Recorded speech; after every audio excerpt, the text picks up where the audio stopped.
Hello friends, இன்றைக்கி என்னென்னா மணி 5 மணிலேருந்து தூறல் போட்டு இவ்வளோ தான் போட்டிருக்கு. மணி 6 மணி ஆகிடுச்சு.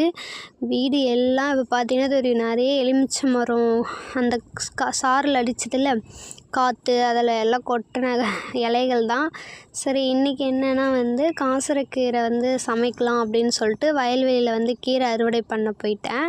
கீரை கொஞ்சம் அறுவடை பண்ணிவிட்டு இன்றைக்கி அதான் ஃப்ரெஷ்ஷாக இன்றைக்கி காசரக்கீரை கடையலாம் அப்படின்னு சொல்லிட்டு இன்றைக்கி டிஃபனு. சரி, சாம்பார் கொஞ்சம் வைக்கலாம் அப்படின்னு சொல்லிட்டு அதுக்காக கத்திரிக்காய் அறுவடை பண்ணேன் வயல்வெளியில்.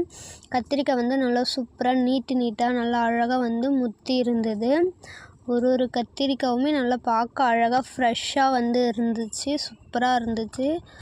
அப்படியே அறுவடை பண்ணிவிட்டு சாம்பாருக்கும் ரெடி ஆகிடுச்சு. அதுக்கப்புறம் கருவேப்பிலை ரெடி பண்ணலாம் அப்படின்ட்டு கருவேப்பிலை என்ன பண்ணணும்னா, நம்ம மிளகாத்தூள் அரைக்கிறோம்ல மக்களே, அதில் நாங்கள் உடச்சி அதை காய வச்சு அப்படியே